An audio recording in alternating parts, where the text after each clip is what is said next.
results we had, but we still had a winning season, still did good. So I think it was a successful first season for Coach Dippre. There's some times where some fans might seem like he's kind of a reserved guy. Are there any of those moments where he's fiery at practice that you can talk about? 100%. He definitely, when it's time to be said, he always says something, and it's not that he's reserved. He just, he doesn't show his emotion as much, maybe. But we know he means business, and he always gets great coaching points when time's pushed. What is Michigan getting in Justice and Damon, and what are maybe some scouting reports on each of them? Yeah, so Justice, we played together on offense, so I know more about Justice, and he's a great player, great running back. Solid head on his shoulders. He's always doing extra stuff in the weight room, around the field, and something like that. So I think he'll definitely be a star. Growing up, big cycle, so were you the bigger athlete to see get going up? And how did you end up? Yeah, definitely. So I was always bigger than anybody really around, not even my grade, but area. When I went to my high school was 7th through 12th grade. When I was in 7th grade, I was still bigger than a lot of the seniors and stuff like that. So, it's kind of, you just got to kind of endure that role, I always try to hang out with maybe older people just so I didn't look like I was always hanging out with little kids or something like that. And I kind of grew into that role. I played quarterback all throughout high school. I got recruited as a quarterback, tight end, defensive end, and stuff like that. So mainly like an athlete role. And I thought my best chance to get to the NFL was definitely playing tight end. So here I am. If you could change one thing about college football, what would it be?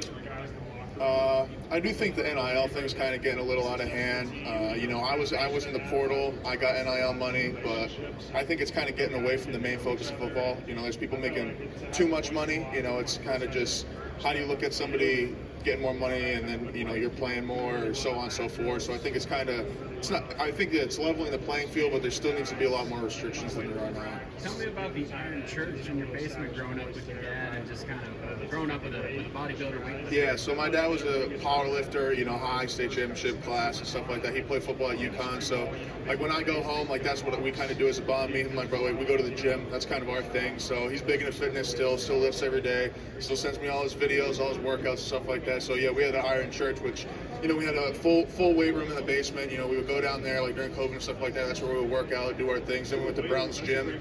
My dad lifted for Jim Brown, the owner of Brown's Gym, when he was competing. So it's kind of just always doing it, always staying fit, kind of just keeping yourself better in that aspect. What age did you start getting into that with you? I've been lifting for a long time, like before high school. I got really big into it.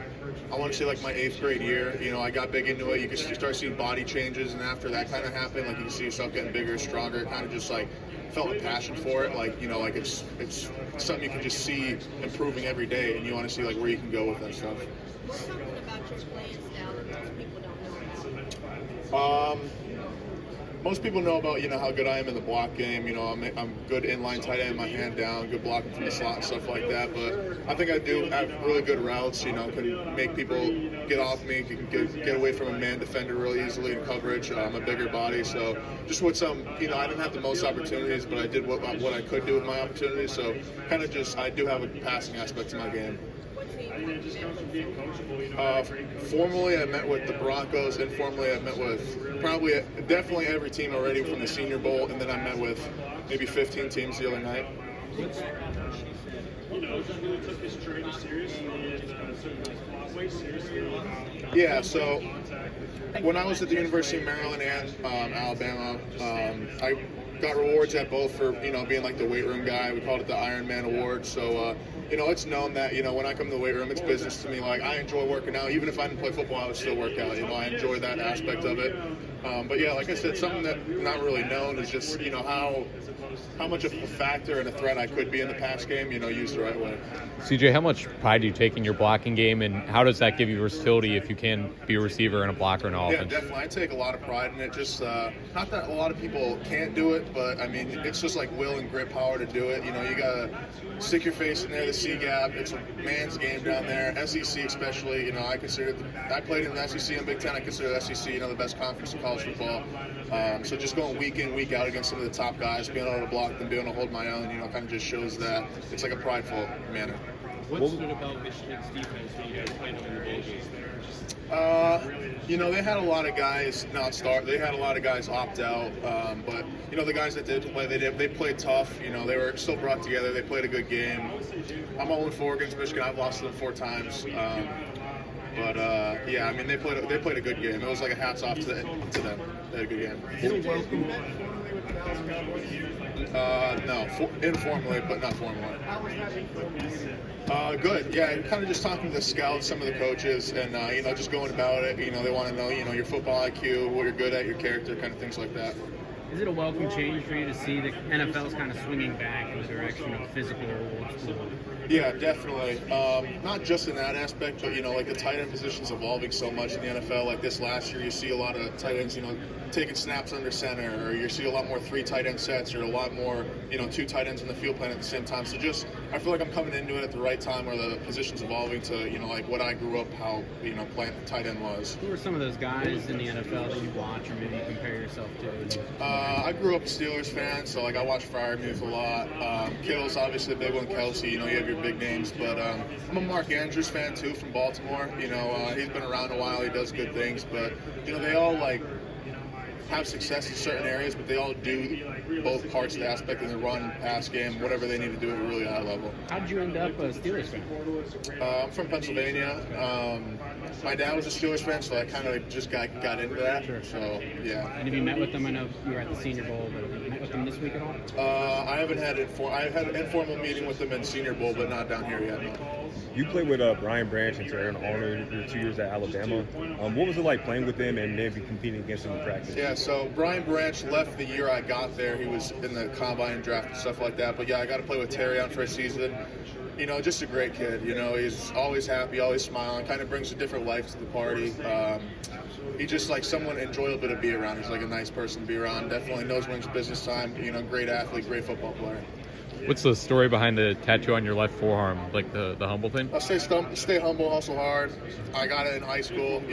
I'm not saying I wouldn't have got it because it was in high school, but kind of just stuff I live by. All my tattoos, I have like a meaning for them. It's either family or a motto to go by. Kind of just stay true to yourself. Why should any team draft you? I think outside of the football aspect, just like the character I bring to the table, I'm someone who stays true to myself. I want someone to draft me for who I am as a character and as a person rather than, just a football player. Like, I don't want to be looked at as just a football player, but someone that, you'd want to be around in the facility, someone that's going to bring like a plus to your team outside of like the football aspect. Who are some tight ends you watch out there? I watch a lot of them. I watch Kittle a lot just because I don't try to like mimic my game after him, but we play kind of a similar role, I would think. He does really good in the blocking game. You see him laughing out there, knocking dudes over and stuff like that. And he's a really good threat in the passing game when he gets his chances. So it's kind of just like, that's where I see I want to be one day. What would it mean to play alongside you? Oh yeah, awesome. Playing alongside anyone like that. I grew up like a big NFL fan over college football. I didn't really get into college football until I, started to get offers and stuff like that. So, just being on the same team with those guys, being able to learn, being able to have like a good mentor, I think that carries a long way. Have you met with the Niners here? Have you met with the Niners here? Yes. Was that a formal? No, informal. How did that one go? Good. Yeah, I've talked to him at Senior Bowl and here. One of the coaches on staff actually recruited me out of when he was out of college. So it's kind of just a familiar face. Who was that coach? Coach Z. What kind of growth did you see from some of those backup quarterbacks like Ty Simpson and Austin Mack this year? Yeah, definitely. I mean, it's always next man up mentality. The quarterback position is such a hard thing. It's such a hard thing to fill another role once one leaves, like Jalen. I mean, really, like anybody when they leave. But, Ty, stepping up, being able to try to take charge. He's the oldest one in the room. I think he'll do really good things. Austin, he was there that one season. I think he's made tremendous steps to, becoming a great player, becoming a great quarterback. What about a guy like Danny Lewis Jr.? We see him a lot in the blocking game. Yeah. Not so much in the receiving game as much, but it does seem like he has that pass catching ability. Danny is a very good all-around tight end. I think he will be super good. Just picking up stuff. I try and give him as much advice. When we first got there, he was kind of quiet. He's really come out of his shell, so I think it's just being comfortable with everything. We have a new tight end coach, Coach Ellis, great coach. I know he'll get him right, and I think they're going to have a great room this season. How does it feel being at this kind of event and having so many teammates that are also going to be going through this process? Yeah, that's awesome. It's just cool to have familiar faces. Like, excuse me. You know, when we got here a couple days ago, me and Robbie Oots from Alabama were roommates. We've been roommates for 2 years, you know, when we're traveling to games and stuff like that. So, you know, just to have him, you know, is one of my best friends, you know, like a brother to me, always be around me and my family forever. So, you know, kind of just being with him is awesome. You know, like we can go through this experience and like talk about it forever. You know, it's nice that we both got invited both here. Even everyone else, you know, all the other teammates, it's awesome to see them. You know, I know John, Tim, and Q are doing some stuff today. I'm hoping I can get out to the field, watch them today. Jalen goes the day after me. Hope I can get there and watch him. Besides like Coach Key, I met with the offensive coordinator. Is there any element of also it's like a great experience and the friendliness of it, but is there also like a little bit more like competitive nature of like, I got to run faster than this guy? I'm a big believer in like competing against yourself. You know, we've had I've been training at Bomberitos in Navy, Florida, so you know we do mock combines and stuff like that. And you know, my goal is just to run, jump, bench, do whatever faster or better than I did the last time I did it. Did you take on this year? I did at the Senior Bowl. I don't believe I did here yet. You got a chance to play under Tommy Rees in your first year at Alabama. What was it like playing under him on the offensive side? Yeah, I was excited when Coach Rees got the job. Coach O'Brien just left, and he was coming in from Notre Dame, so they used the tight end position a lot. We ran a lot of, you know, downhill duo run scheme, you know, which we were a big fan of. We ran a lot of the SEC championship, which won us the SEC championship. So I love playing under Coach Rees. I think he has a good philosophy, and I think he's going to do really good in the NFL. Can you talk a little bit about the experience of getting to play under one of the greatest coaches of all time, Nick Saban? Yeah. And then also the transitioning away from Saban and new Alabama. Yeah, it was definitely awesome playing for Coach Saban. Just being around a guy like that is known everywhere in the country it's awesome. Like it's a great experience. When I entered the portal, I never even had a thought of Alabama or anything like that. I was blessed enough to get an offer for them, and I went down there and I was just like, you know, how in 10 years, how would I look at myself knowing that I didn't go play for Coach Saban, the greatest coach of all time? You know, luckily I got his last season, which was awesome. So, you know, I can carry that. I played on his last team and stuff like that. We won the SEC championship. And, you know, every day it's just like looking at him after practice. I come from a small town, so, you know, it was like an unbelievable moment for me. I'd be like looking at him like, this guy's real. You know, you only see him on TV or magazines or whatever like that kind of stuff. So it was awesome just being able to see him and be under him for the season. Yeah, definitely. I mean, it was really hard getting recruited. Mainly one reason I was playing quarterback in high school, and you know the area that I played football in didn't get recruited a lot. So me and my dad did a lot of my recruiting. You know, sending our own stuff out, doing whatever we needed to do, and you know, it panned out great. There was great people from Scranton. You know, I have a few friends back home and stuff like that. So it definitely helped me get here. I've never seen the Humble Hustle tattoo before. Oh, yeah. What was the inspiration for that? Where'd that come from? Yeah, I saw it on. I think when I started getting tattoos. I had my first one on my shoulder, and you know, I kind of just looked in like a motivational motto or something that meant a lot to me, and I just thought like, stay humble, hustle hard, kind of just, you know, like stay true to who you are, you know, things like that. Did you like see like a model of that one before? Yeah. Okay. I forget where I got it. Probably 10th grade, maybe. So yeah. Now, how many was that? Your first tattoo? Or? No, I got 7, I think. Okay. What age did you start? I was a freshman, or maybe it was my earlier sophomore in high school, but it was one of those years. It was just something I always wanted to do. So I know I wasn't 18 yet because I had to have my dad sign off to get it. So it was definitely before that. Dad was 100% okay with this? Yeah. It's something, you know, I put time into it, and they thought like, as long as, you know, I put time into it and knew what I wanted to get, and it wasn't something that I would regret in the future, that they were all right with it. Very cool. What are the other ones in general? A lot of family things. I have a lion tattoo in the back of my leg. I have one on my leg for someone I know who passed away. You know, kind of things that just bring out, you know, either family quotes or, you know, like people I know. Have any teams asked you about them in your meetings? I don't think so. Some people, I have a big line on the back of my calf. You know, it goes from my Achilles up to the back of my knee. So, you know, a lot of people ask me about that. I said nice tattoo, but nothing like specifically. I've seen people enter. Yeah, I've talked to them informally. Yeah. What was that Senior Bowl experience like? The Senior Bowl was awesome. You know, Mr. Nagy, he just got a GM job with Oklahoma. You know, I'm so happy for him, but I'm guessing he's still going to do the Senior Bowl. I don't know, but you know, he did a great job down there. So, you know, he kind of sets it all up and does those things. I had a great time. You know, we had a blast out there. It was awesome to I mean, we do the same thing here, but that was the first time I was able to, like, the guys we go up against all season, guys I know familiar, or guys from Maryland, you know, guys that I knew from transfer portal or whatever. So it was cool to, like, build relationships with them. Instead of just seeing them on film or going against them, you can kind of build a rapport with them. Everybody asks about like NFL comps in terms of who do you model your game after. Is there a non-football comp that you try to ask? What do you mean? I don't know. Like everybody, has their favorite characters that they try to emphasize. Is there one for you? Yeah. I do football and I would guess like outside of football, kind of Kittle the same way. You know, he's just like goofy, man. Like he's him, and like that's how I try to stay true to my character. You know, I'm a people person. I love to talk to people. You know, I goof around when time it's okay to be goofed around. So you know, it's kind of just being stay true to yourself. It seems like Wilkin Forby's kind of the next guy up there on that right tackle spot. Can you talk about his growth a little bit? Yeah, I mean, I think whoever they bring, I don't know who they brought in or anything like that, or if it will be Wilkin. Wilkin's a great player, though. You know, he started early in the season this past season.